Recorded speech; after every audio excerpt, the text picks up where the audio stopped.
রাধে রাধে। রাধে রাধে। আজকে যে বিষয়টা নিয়ে আলোচনা করব সেটা আমার জানার ভীষণই প্রয়োজন। আশা করছি যারা ভিডিওটা দেখছেন তারাও খুব উপকৃত হবেন আজকের ভিডিওটা থেকে। সেটা হচ্ছে যে আমরা শুনি ইষ্ট অনন্যতা। এই ইষ্ট অনন্যতা কি, আর এই অনন্যতা কিভাবে বজায় রাখতে হয়, আর কেনই বা ইষ্ট অনন্যতাকে বজায় রাখার কথা সাধন পথে এগোনোর ক্ষেত্রে বলা হয়। তো ইষ্ট অনন্যতা কি, প্রথম প্রশ্নের উত্তরে আগে আসি। ইষ্ট অনন্যতা হচ্ছে যে যার আরাধ্য দেবের প্রতি কায়, মন ও বাক্য, অর্থাৎ দেহ, মন এবং বাক্য দ্বারা সম্পূর্ণরূপে অনুরক্ত থাকলে এবং নিজের আরাধ্য এবং ইষ্টদেবকেই সবকিছুর একেবারে কেন্দ্র মনে করলে এবং তাকেই সবটুকু নিজের মন উজাড় করে দিয়ে, নিজের সমস্ত ভেতরের ভক্তি ভালোবাসাকে উজাড় করে দিয়ে তাকেই নিজের একমাত্র আপন বলে ভাবার যে স্থিতিটা ভক্ত অর্জন করে, সেটাকে বলা হয় হচ্ছে ইষ্ট অনন্যতা।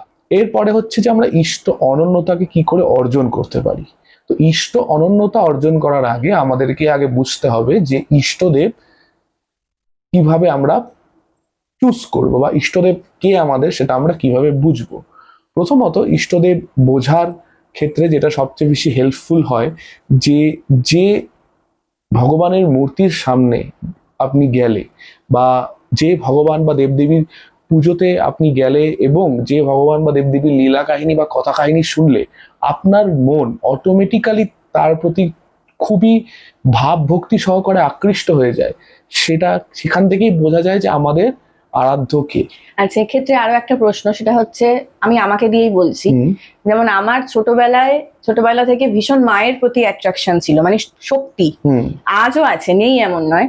কিন্তু তারপর কখনো কখনো আমি সেটা মহাকালের প্রতি ফিল করেছি। আবার এখন যেটা সম্পূর্ণ ঘুরে আমার সমস্ত কিছু এখন আমার রাধারমন লালের পায়ে, আমার সবকিছু আমার রাধারমন লাল। তো এই যে ট্রান্সফরমেশনটা হলো, যে প্রথমে শক্তি, তারপর শিব, তারপর কৃষ্ণ, এটা শুধু যে আমার সাথে হয় এমন নয়, হয়তো অনেকের সাথেই হয়। তাহলে সেক্ষেত্রে আমরা কি করে বুঝবো যে কে আমাদের ইষ্ট? এটা হচ্ছে যে যেহেতু এটা একটা খুব ভালো প্রশ্ন, যে যেহেতু সাধন পথে ম্যাক্সিমাম মানুষজনই একদম নতুন থাকে, তারা শুরুতে সেই জন্য সব দিকেই তাদের মনটা থাকে, যে আজকে একজনকে ভালো লাগছে, আবার কিছু সময় পরে আরেকজনকে ভালো লাগছে, কিছু সময় পরে আরেকজনকে ভালো লাগছে, এটা চলতে থাকে। কিন্তু যে দু তিনজনের প্রতি আপনার ভালো লাগাটা বা ভালোবাসাটা তৈরি হয়েছে, তার মধ্যে একজনকে বেছে নিতেই হবে এবং সেই বেছে নেওয়ার জন্য একমাত্র সেই ভগবানের কাছে প্রার্থনা ভিন্ন কোনো উপায় নেই। তার কাছে আপনি যাকে বেছে নিতে চাইছেন মনে মনে, কিন্তু আপনার অন্যদিকেও আকর্ষণ রয়েছে, আবার আরেকদিকেও আকর্ষণ রয়েছে, তো আপনি প্রার্থনা জানান। সবচেয়ে বেস্ট হচ্ছে প্রার্থনা জানানো। সেই প্রার্থনাটা কোন জনের কাছে জানাবে? প্রার্থনা আপনি তার কাছেই জানাবেন যে এই যে দু তিনজনের প্রতি আপনার মানে যে আকর্ষণটা তৈরি হচ্ছে বা যেটা তৈরি হচ্ছে, এই যে তিনজন বা চারজন, প্রত্যেককে আপনি বলুন যে আমার ইষ্ট, তোমাদের মধ্যে যে আমার ইষ্ট বা আরাধ্য, সে আমাকে কোনো একটা সংকেত প্রদান করো বা সে আমার মনে একটা ভাব প্রদান করো, যাতে আমি উপলব্ধি করতে পারি যে তোমাদের মধ্যে কে আমার ইষ্ট। এবং যখন এই ইষ্ট উপলব্ধিটা হয়ে যাবে যে অমুকজনই আমার ইষ্ট, তখন কিন্তু আর কোনোভাবে নিজের মনকে এদিক ওদিক ফ্লাকচুয়েট হতে দেওয়া যাবে না। তখন যদি বা ফ্লাকচুয়েট হয় তাহলে সেক্ষেত্রে কি করণীয়? যদি ফ্লাকচুয়েট হয় তাহলে সেখানে গিয়ে বলতে হবে যে আমার যেন মন আমার ইষ্ট দেবের কাছে যায়। ধরুন আপনি ভগবান শ্রীকৃষ্ণের প্রতি সম্পূর্ণভাবে অ্যাটাচড হয়ে গেলেন, কিন্তু তারপরেও আপনার কোনো একটা সময় গিয়ে হয়তো মহাকালের প্রতি বা শক্তির প্রতি আপনার মনটা ফ্লাকচুয়েট হলো, তখন আপনি সেই শক্তির কাছে বা মহাকালের কাছে গিয়ে প্রার্থনা করবেন যে আমাকে অনন্য কৃষ্ণ ভক্তি প্রদান করো। আবার এটা যদি শক্তির ক্ষেত্রে কারোর হয়, তখন সে কৃষ্ণ এবং মহাকালের কাছে গিয়ে প্রার্থনা করবে যে আমাকে অনন্য ভক্তি প্রদান করো, যেটা আমার মায়ের চরণে হয়। তত্ত্ব তো প্রত্যেকেই এক। সবার আগে বলে রাখি, লীলার কারণে তারা ভিন্ন রূপ ধারণ করেছেন, কিন্তু কোনো রূপ ছাড়া যেহেতু আমরা আরাধনা করতে পারবো না, সেক্ষেত্রেই হয়তো আমাদের আকর্ষণ কোনো এক বিশেষ রূপের প্রতি হয়, নাম রূপের প্রতি আকর্ষণ হয়। এবং এই নাম রূপের প্রতি আকর্ষণের পেছনে আমাদের পূর্বজন্মের সংস্কারও কাজ করে। জন্ম জন্মান্তরীর সংস্কারে আমরা কোন দেব বা দেবতা বা দেবীর সাথে যুক্ত, সেইভাবে আমাদের এই অনন্যতার ব্যাপারটা ধীরে ধীরে তৈরি হয়। কিন্তু প্রার্থনার শক্তি সর্বাধিক। তো যদি ইষ্ট দেবের সাথে মানে ইষ্ট চুজ হয়ে যাওয়ার পরেও তার প্রতি মন সমর্পণ করার পরেও যদি কখনো মনের সামান্যতম একটু এদিক ওদিক ঘটে, তখন সেই ক্ষেত্রে প্রার্থনা করতে হয়। প্রার্থনার দ্বারাই, এবং যখন ইষ্টদেবের প্রতি আপনি একদম বুঝে যাবেন, ইষ্টদেব যখন আপনাকে সংকেত দিয়ে দেবে, ইষ্টদেব যখন আপনাকে বুঝিয়ে দেবে যে তিনি আপনার আরাধ্য, তিনি আপনার সব, তখন অনবরত তার নাম স্মরণ করতে থাকুন দিবারাত্র। সেই নাম জপের দ্বারা আপনার মনের মধ্যে সেই সচ্চিদানন্দ ঘন বিগ্রহের একটা স্বরূপ তৈরি হবে, একটা ঘনীভূত রূপ আপনার হৃদয়ে তৈরি হবে, এবং সেটা হৃদয় আপনার চেতনে অবচেতনে সবসময় জন্য স্টে করানোর জন্য নামটা খুব জরুরি।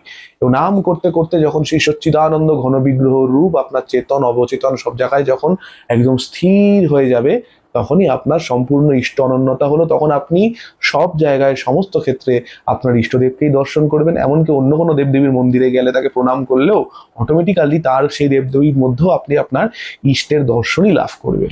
আচ্ছা, এখানে আরো একটা কথা জিজ্ঞাসা করার, সেটা হচ্ছে যে আরো একটা প্রশ্ন আসে, সেটা হচ্ছে যে কখনো আমার মাকে ভালো লাগছে, কখনো আমার মহাকালকে ভালো লাগছে, কখনো আমার ভগবান শ্রীকৃষ্ণকে ভালো লাগছে বা রাধারানীকে ভালো লাগছে। তো এই যে ভালো লাগার বিষয়টা, এটার কি কোনো মানে এটাতে কি কোনো দোষ হয়? যদি দোষ না হয় তাহলে ইষ্ট অনন্যতা কেন রাখতে বলা হয়?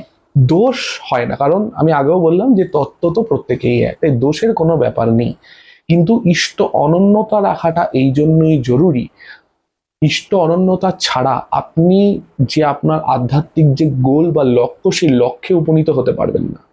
কারণ ইষ্ট অনন্যতা না থাকলে, ধরুন গোল পোস্ট একটা বা একটা জায়গা আছে, এই জায়গাটাতে আমি পৌঁছতে চাই, এই গলি দিয়েও যাওয়া যায়, পাশের গলি দিয়েও যাওয়া যায়, সামনের গলি দিয়েও যাওয়া যায়। এবার আমি পাশের গলি দিয়ে কিছুটা এগোলাম, দিয়ে আবার ব্যাক করে সামনের গলি দিয়ে আবার কিছুটা এগোলাম, আবার ব্যাক করে তার পাশের গলি দিয়ে কিছুটা এগোলাম, আমি কি সেই নির্দিষ্ট জায়গাটায় বা গন্তব্যে পৌঁছাতে পারবো? কোনোদিনই পৌঁছাতে পারবো না। তো সেই জন্যই আমাকে যে একটা রাস্তা ঠিক করেই নিতে হবে। আমার আধ্যাত্মিক যে চরম লক্ষ্য, সেটা ভগবানের চরণে নিজের অনন্য সেবা প্রার্থনা হতে পারে, বা মুক্তি বা মোক্ষ লাভের প্রার্থনাও হতে পারে, যেটা আমার চরম আধ্যাত্মিকতা, যেটা চরম পর্যায়, যেটা সেই নির্বাণ মুক্তি, সেটাই তো মূল লক্ষ্য। তো সেইটা লাভ করার জন্য ইষ্ট অনন্যতা রাখতেই হবে। কারণ একটা কথা আছে, হিন্দিতে বলা হয় যে এক সাধে তো সব সাধে, সব সাধে তো সব যায়। মানে একজনকে সাধনা করলে সবকিছু সাধনা ওর মধ্যেই হয়ে যাবে, কিন্তু সব দিকে দৌড়াতে গেলে সবকিছুই চলে যাবে, মানে গোলে আমরা পৌঁছাতে পারবো না। আচ্ছা, ইষ্ট অনন্যতা যেটা নিয়ে আমরা আজকে কথা বলছি, সেই ইষ্ট অনন্যতা কি খালি যারা সাধন পথে থাকবে, সাধন পথে থাকবে তাদের জন্যই প্রয়োজনীয়, নাকি প্রতিটা মানুষের জন্য যারা আধ্যাত্মিকতার সাথে যুক্ত সেই প্রত্যেকটা মানুষের জন্যই ইষ্ট অনন্যতা প্রয়োজনীয়? এবার আধ্যাত্মিকতার সাথে, আধ্যাত্মিকতা বিষয়টা সম্পূর্ণ আবার অনেক উচ্চ স্তরের অন্য জিনিস। তো ভগবানের সাথে যদি আমি সেই আত্মিক যোগাযোগ স্থাপন করতে চাই, তাহলে ঈশ্বরের নাম রূপের আশ্রয় আমাকে নিতেই হবে, নির্দিষ্ট একটা নাম রূপের আশ্রয় আমাকে নিতেই হবে। এছাড়া দ্বিতীয় কোনো অন্য উপায় নেই। এবার যারা ইষ্ট অনন্যতা যাদের সেই অর্থে নেই, এবার তারা কি আধ্যাত্মিক নয়? আধ্যাত্মিক মানে হচ্ছে নিজের জীবনে সেই সুপার পাওয়ারের ফাংশনটাকে প্রতিনিয়ত প্রতি ক্ষেত্রে উপলব্ধি করা, এবং জীবন এই নশ্বর জগতের প্রতি মোহযুক্ত না হয়ে, বা এই নশ্বর জগতের প্রতি কোনো এক্সপেকটেশন না রেখে নিজের কর্তব্য কর্মগুলোকে ধর্মপথে ন্যায় পথে করে যাওয়ার নামই হচ্ছে প্রকৃত আধ্যাত্মিকতা। এটা হচ্ছে স্পিরিচুয়ালিটির সংজ্ঞা। এখানে স্পিরিচুয়ালিটি মানে যে কোনো উপাসনাটা অন্য, উপাসনাটা স্পিরিচুয়ালিটির একটা অংশ, কিন্তু স্পিরিচুয়ালিটি ইটসেলফ একটা অনেক বড় আলোচনার বিষয়। তো যাই হোক, এবার মূল কথায় ফিরে আসি যে উপাসনা, যেহেতু উপাসনা এই অংশটাকেই আমরা কলিযুগের এই দেহে অবলম্বন করতে আমরা সবচেয়ে বেশি সক্ষম। আমরা অন্যরকম কোনো প্রসেসের মাধ্যম দিয়ে ভগবানের কাছে যাওয়ার চেষ্টা আমরা এই যুগে করার জন্য ক্যাপেবল নই। আমরা চূড়ান্তভাবে যোগ সাধনাও করতে পারবো না, আমাদের মধ্যে সেই পরিমাণ জ্ঞানের বিকাশও নেই। বিশেষত আমার মনে হয় যারা গৃহী তাদের জন্য তো একেবারেই ইম্পসিবল একটা ব্যাপার। ম্যাক্সিমামই যেহেতু গৃহী, তো সেই ক্ষেত্রে তারা যদি ঈশ্বরের কোনো একটা নাম রূপের একদম যাকে বলে সম্পূর্ণ আশ্রয় নিয়ে যদি জীবনে চলে, সেই উপাসনা পদ্ধতিটাকে অবলম্বন করে, এবং অবশ্যই সদ্গুরুর নিকট থেকে সেই ইষ্টের মন্ত্র গ্রহণের দ্বারা, সেই মন্ত্রকে নিত্য নিয়মিত স্মরণ মনন চিন্তনের দ্বারা, নাম জপের দ্বারা যদি তারা এগোয়, তাহলেই কিন্তু তাদের আধ্যাত্মিক জীবনটা সঠিকভাবে সুন্দরভাবে তারা সাজাতে পারবে এবং তারা তাদের মূল যে লক্ষ্য, যে মোক্ষ হোক, মুক্তি হোক বা ভগবানের চরণের অনন্য সেবাদাস, যেটাকে বলে সবসময়ের জন্য ভগবানের ধামে তার সেবাদাস হয়ে যাওয়া, যেটাই লক্ষ্য সেটা সে লাভ করবে। মানে সোজা কথা, এক কথায় বলতে গেলে তার ভগবত প্রাপ্তি হবে। ইষ্ট অনন্যতা এই জন্য অত্যন্ত জরুরি, কারণ গৃহীদের আর অন্য কোনো মাধ্যম নেই তাদের এই সংসার সমুদ্র ঠেলে তারা বিশেষ কোনো রকমই সাধন ভজন করতে সক্ষম নয়। কিন্তু তারা যদি ইষ্ট অনন্যতা সঠিকভাবে করতে পারে, তাহলে শুধু তাদের আধ্যাত্মিক উন্নতি নয়, তাদের এই জাগতিক নানান যে চাহিদায় 10 দিকে সবাই দৌড়ে বেড়াচ্ছে মোমবাতি আর ধূপকাঠি নিয়ে, ইষ্ট অনন্যতা আসলে এটা বন্ধ হবে। এটার দরকার পড়বে না, এটার প্রয়োজন পড়বে না। তখন এক জায়গায় বসে নাম, গুরু প্রদত্ত নাম জপ বা এমনি ভগবানের নাম জপের শক্তিতেই সে তার জাগতিক এবং আধ্যাত্মিক উভয় অভাব পূরণ করতেই সক্ষম হবে। এটাই হচ্ছে আসল কথা। এই জন্য ইষ্ট অনন্যতা খুবই প্রয়োজন। মানে আজকের ভিডিও থেকে আমরা একটা খুব ভাইটাল টপিক জানলাম, বিষয়ে জানতে পারলাম। যারা আধ্যাত্মিকতার সাথে যুক্ত হতে চাইছে বা হয়েছেন বা সাধন পথে আছেন, তাদের কাছে আজকের আলোচনা থেকে খুব ক্লিয়ার হলো যে ইষ্ট অনন্যতা রাখার প্রয়োজনীয়তা কি, বা যদি সাধনা না করেও কেউ শুধুমাত্র আধ্যাত্মিকতার সাথে যুক্ত হতে চায়, মানে শুধু ভগবানের নাম স্মরণ করতে চায়, সেক্ষেত্রেও কিন্তু ইষ্ট অনন্যতা রাখা অত্যন্ত প্রয়োজন। একদমই তাই। ঈশ্বরের আরাধনার ক্ষেত্রে ইষ্ট অনন্যতাই হচ্ছে মূল। কারণ যখনই আপনি আপনার নির্দিষ্ট আরাধ্য ইষ্টদেবের নাম মন্ত্র দীক্ষা যখন আপনি পাবেন এবং সেটা নিয়ে যখন আপনি এগোতে থাকবেন, আপনার মনের জমিতে গুরুদেব যখন নাম প্রদত্ত সেই বীজ বপন করে দেবেন এবং আপনি নিয়মিত নাম স্মরণের জল দ্বারা সেই বীজকে সিঞ্চন করতে থাকবেন, সেখান থেকে যে বৃক্ষ যখন হবে এবং সেই বৃক্ষ যখন ফল দেবে, তার আনন্দ অসীম। এই হচ্ছে মেন কথা। আর এই ভিডিওতে এটা নিয়েও আলোচনা হলো যে কিভাবে আমরা আমাদের ইষ্ট দেব বা ইষ্ট দেবীকে চিনতে পারবো। সেটা খুব কিন্তু কঠিন একটা পন্থা নয়, খুবই সহজ পন্থা, একদমই সহজ পন্থা। মূল কথা হচ্ছে প্রথম দিকে নানান দিকে মন থাকবে, প্রথমে নানান দিকে মন থাকবে, খুব স্বাভাবিক বিষয় এটা। কিন্তু প্রার্থনার দ্বারা বা নিজের একাগ্রতা কার প্রতি সবচেয়ে বেশি হচ্ছে সেইটাকে উপলব্ধি করে এবং প্রত্যেকের চরণে আমার ইষ্টদেব কে সেটা ইষ্টদেবী আপনাকে জানিয়ে দেবে। সেই প্রার্থনা প্রত্যেককে জানাতে হবে যে আমার ইষ্টদেবের চরণে আমাকে পৌঁছে দাও, তোমাদের মধ্যে কে আমার ইষ্ট, কে আমার আরাধ্য, আমাকে জানাও, আমাকে সেই সংকেত প্রদান করো, আমাকে সেই দিকে তোমরাই এগিয়ে নিয়ে যাও। অবশ্যই কৃপা হবে, প্রার্থনাই মূল শক্তি। তো আজকের মতন এই ভিডিওর পরিসমাপ্তি এখানেই করছি। প্রভু শ্রী রাধারমণ লালের চরণে আপনাদের সকলের সর্বাঙ্গীন সুস্থতা এবং মঙ্গল এবং সার্বিক চৈতন্য প্রার্থনা করে আজকের মতন এখানেই শেষ করলাম। সকলে সুস্থ থাকবেন, ভালো থাকবেন। রাধারমণ লীলামৃত চ্যানেলে নতুন হয়ে থাকলে চ্যানেলটি সাবস্ক্রাইব করতে ভুলবেন না, তাহলে এরূপ ভিডিও আরো আপলোড হলে তার নোটিফিকেশন আপনাদের কাছে পৌঁছে যাবে এবং আমরা আরো অনেক উৎসাহ পাবো এরকম নতুন নতুন কন্টেন্ট আপনাদের কাছে নিয়ে আসার জন্য। এবং ভিডিওটা ফেসবুক থেকে যদি কেউ দেখে থাকেন তাহলে অবশ্যই প্রোফাইলটিকে ফলো করবেন এবং লাইক শেয়ার করতে ভুলবেন না।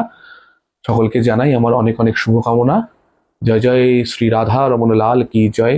নিতাই গৌর হরি বল, গৌর প্রেমানন্দে হরি হরি বল। জয় জয় শ্রী রাধে। শ্রী রাধে।